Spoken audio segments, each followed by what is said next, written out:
Shalom, salam damai sejahtera. Kita ada dalam masa raya Advent minggu kedua, masa-masa persiapan, masa-masa penantian akan kedatangan Kristus. Kekasih Tuhan sekalian, bacaan kita dimulai dengan menerangkan tentang kondisi zaman pada waktu itu, yaitu pada masa itu adalah tahun pemerintahan Tiberius yang ke-15. Bagian ayat 1 dan ayat yang kedua adalah merupakan sebuah catatan sejarah yang secara lengkap mau menyatakan kepada kita bahwa pada masa itu benar-benar adalah merupakan saat di mana sejarah itu dicatat. Jadi Tiberius ini adalah kaisar yang menggantikan Kaisar Agustus. Kalau kita ingat cerita tentang kelahiran Yesus, maka dicatat bahwa pada masa itu Kaisar Agustus sedang memerintah di negeri tersebut. Itu berarti bahwa di tahun ke-15 pemerintahan Tiberius itu dimulai pada tahun 14 Masehi. Jadi karena itu ahli sejarah gereja memperkirakan usia Yesus saat tampil itu kurang lebih di usia 30 tahun. Saudara-saudaraku yang kekasih, Yohanes sebagai alat yang dipakai oleh Allah untuk mendahului kehadiran Yesus dalam karya-karyanya. Kita tahu bahwa Yesus dan Yohanes hanya berpaut 6 bulan. Jadi ketika berita dari malaikat Gibrail kepada Maria bahwa ia akan mengandung seorang anak, malaikat juga menyampaikan bahwa saat ini dia yang disebut mandul, yaitu Elizabeth, sedang mengandung di hari tuanya.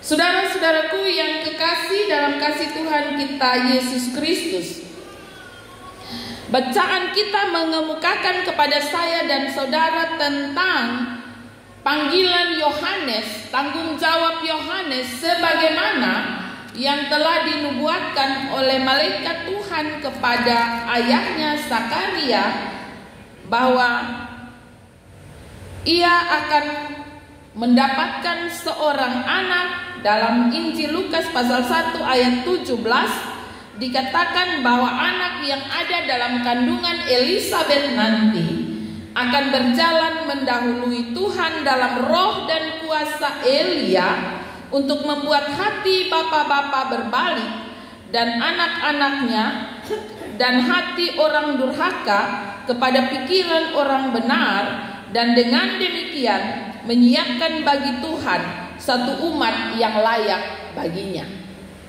Nubuatan dan janji dari malaikat kepada Zakaria ini tergenapi dalam bacaan kita pada pagi hari ini, bahwa sungguh-sungguh Yohanes dipersiapkan secara serius untuk mendahului karya Yesus. Karena itu dalam tampilan Yohanes yang terbaca dalam bacaan ini jelas bahwa Yohanes melakukan tanggung jawabnya dengan benar. Ia dipakai oleh Tuhan untuk menyampaikan kepada umat Israel pada masa itu tentang bagaimana mereka sungguh-sungguh mempersiapkan diri mereka menyambut kedatangan Sang Mesias. Sang Mesias ialah Sang Juru Selamat. Dan karena itu apa yang disampaikan oleh Yohanes dengan mengutip Kitab Yesaya 40 ayat 3 sampai 5, dalam ayat 4 sampai 5 yang terbaca ini ia pakai sebagai sarana untuk menyatakan kepada umat Tuhan bagaimana hidup mereka yang sesungguhnya. Gambaran tentang persiapkan jalan untuk Tuhan, gambaran tentang lembah yang akan ditimbun, gambaran tentang gunung dan bukit yang mesti menjadi rata, jalan yang berliku-liku harus diluruskan, yang berlekak-lekuk harus diratakan, merupakan sebuah seruan pertobatan massal, sebuah pertobatan nasional kepada umat Israel pada masa itu.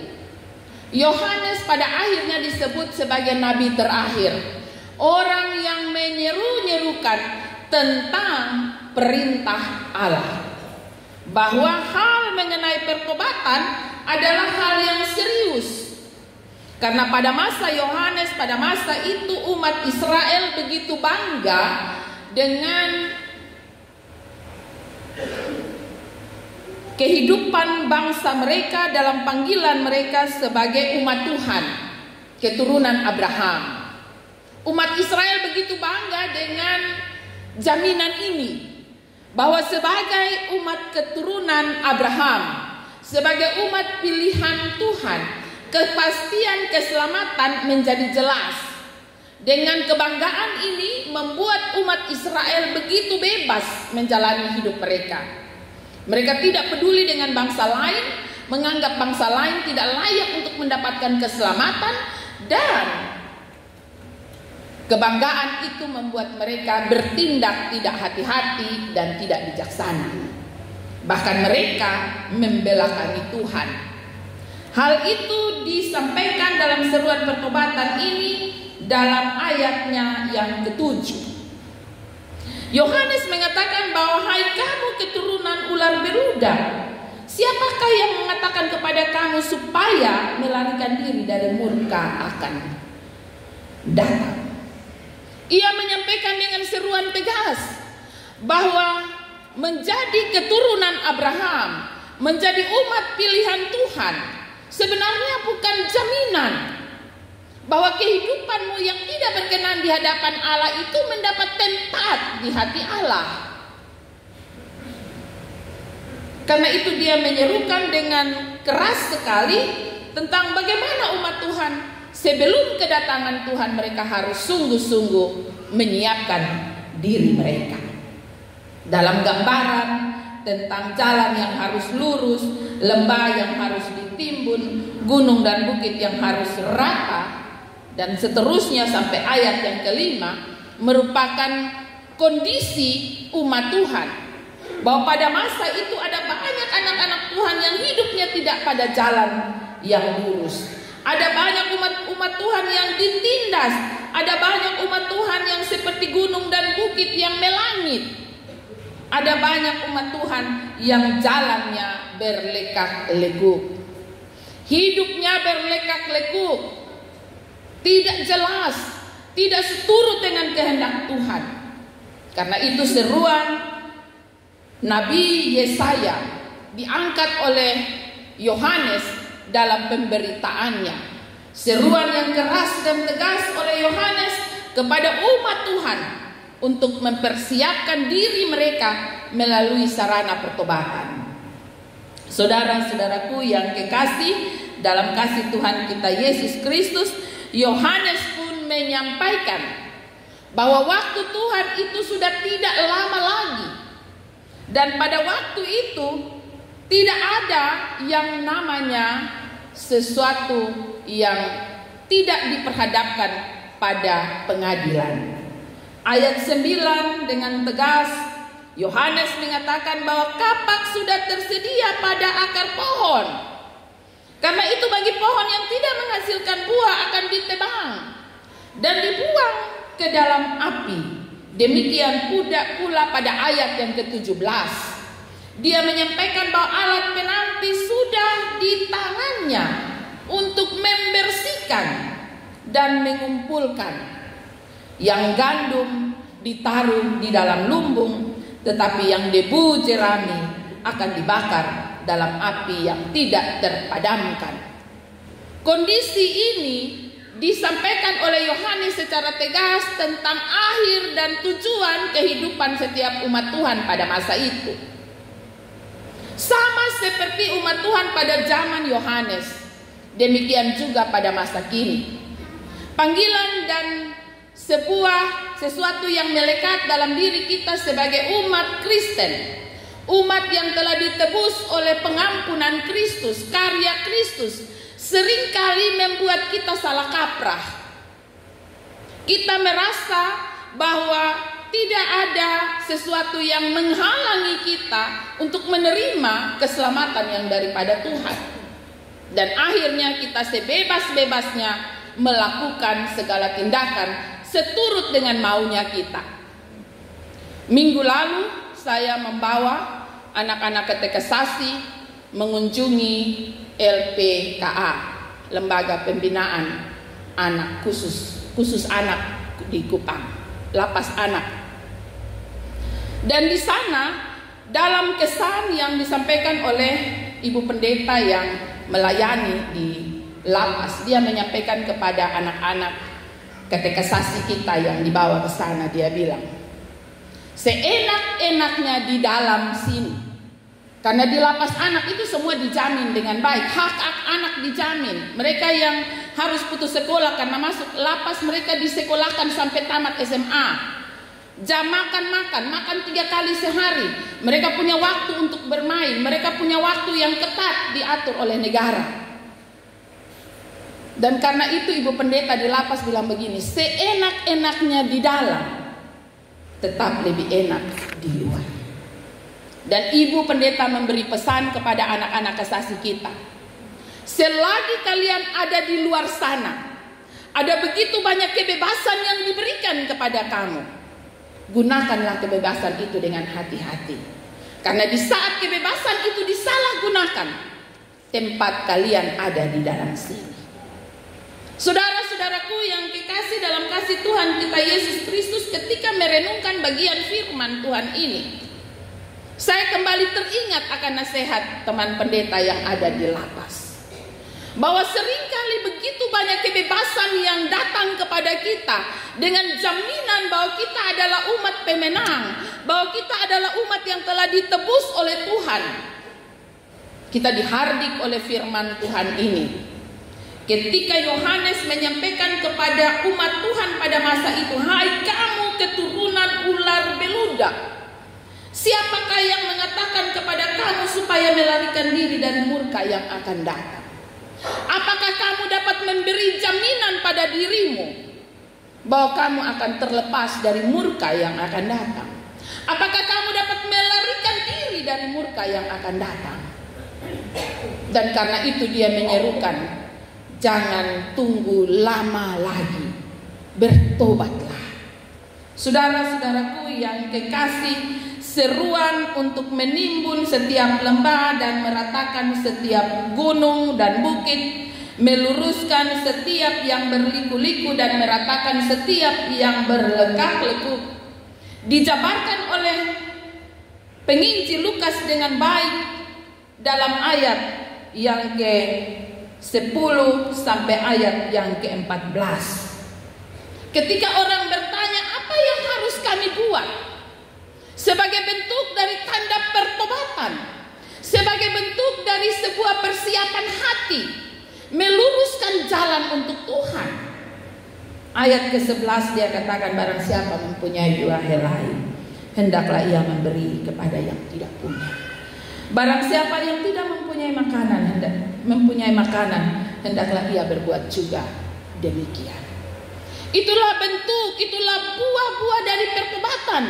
Bagaimana kita hidup di tengah sesama kita, bagaimana kita menjalani kebersamaan kita di antara sesama umat Tuhan. Dan ketika orang bertanya, pemungut cukai bertanya, guru, apa yang harus kami buat? Jangan menagih lebih dari apa yang ditentukan. Ketika orang bertanya, apa yang harus kami buat? Para prajurit bertanya, lalu apa yang harus kami buat? Jangan merampas, jangan memeras, cukupkanlah dirimu dengan gajimu. Ini sebuah contoh-contoh konkret sebagai bentuk dari tanda-tanda pertobatan. Tanda-tanda orang benar mengenal Allah, tanda-tanda orang mau memperbaharui diri, tanda-tanda orang mau mempersiapkan dan meluruskan jalan untuk Tuhan. Saudara-saudaraku yang kekasih dalam kasih Tuhan kita Yesus Kristus, dengan memperbaiki kehidupan kita, maka setiap umat sungguh dapat merasakan dan melihat keselamatan yang dari Tuhan. Ketika kita ada dalam pembaharuan diri yang sungguh, maka perayaan Natal nanti sungguh akan membawa sukacita dalam diri kita. Kita tidak mempersiapkan dengan bersungut-sungut, Potong siap banyak-banyak. Potong kerja kue sampai tanggal 24 hampir-hampir sudah bisa gereja. Ma orang sudah datang bertamu. In kue dong nanti sampai bulan Februari. Ya. Akhirnya kita bersungut-sungut dengan apa yang kita buat. Sebenarnya yang kita lakukan ialah sungguh-sungguh menerima dan menyatakan perubahan dalam diri kita. Hidup yang sungguh diperbaharui, hidup yang mengalami kemurahan Tuhan. Masa raya Advent menjadi sangat penting untuk mengingatkan setiap umat Tuhan menyambut dalam masa penantian kedatangan Sang Mesias. Maka sebagaimana seruan pertobatan pada zaman Yohanes, demikian juga menjadi seruan tersebut mendatangi saya dan saudara. Sambutan yang tepat bagi Mesias adalah membuka hati, dan itu ditandai melalui perubahan hidup kita. Yohanes mau bilang bahwa karya keselamatan itu tidak mudah.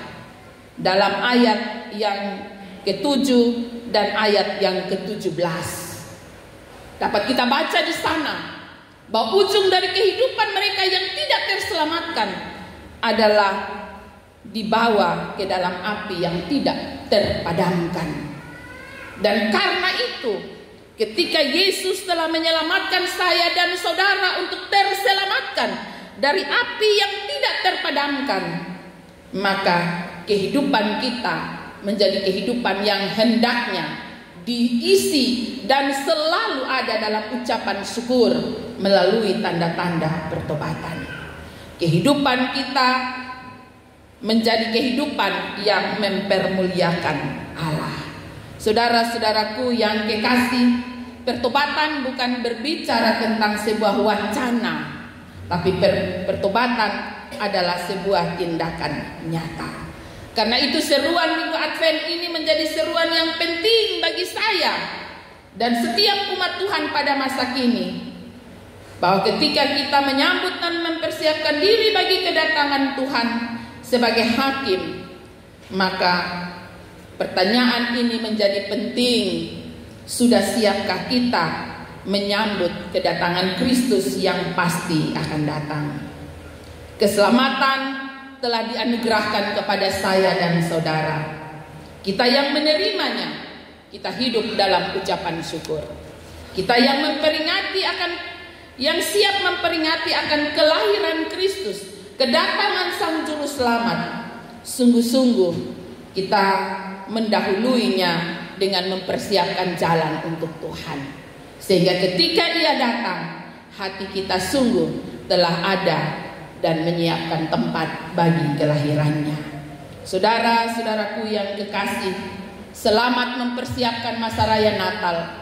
Jadilah pelaku-pelaku firman Allah yang benar, dan tetaplah ada dalam kekudusan sebagaimana Tuhan merindukan akan hadir dalam kehidupan kita dan mewarnai kehidupan kita. Tuhan Yesus memberkati firman-Nya. Tuhan Yesus menolong saya dan saudara.